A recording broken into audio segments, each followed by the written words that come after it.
In today's video, I'm going to teach you how to see someone's marketplace on Facebook, 2026 Easy Guide. To get started, open Facebook on your Android phone, iPhone, or on the Facebook website, and make sure you're signed into your account. Once you're in, go to Marketplace by tapping or clicking the Marketplace icon in the navigation menu. This is where all the buying and selling activity happens, and it's the easiest place to begin if you want to find a specific seller's items. Next, tap the Search Marketplace bar and look for the seller.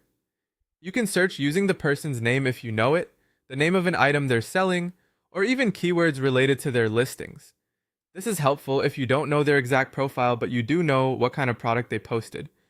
When you see relevant results, open one of their listings. This takes you to the item details page where you can learn more about that specific product. From there, tap on the seller's name or profile to open their marketplace profile. If they have more than one public listing active, you should see a section like Seller's Listings or Items for Sale.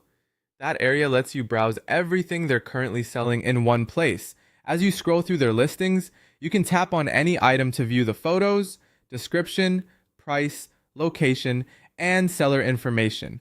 Keep in mind that you'll only be able to see listings that are public and still active. If something has already been sold, removed, or restricted, it may no longer appear. If you can't find the seller through Marketplace search, there's another method you can try.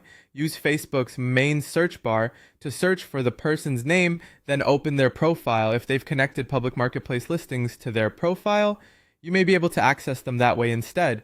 If you find something you're interested in, you can save the listing for later, follow the seller if that option is available, or contact them through Marketplace Messenger.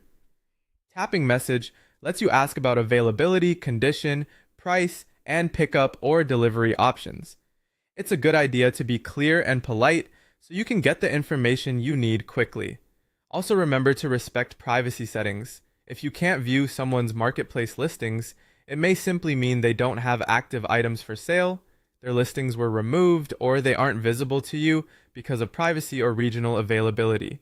Finally, if you decide to buy something, stay safe.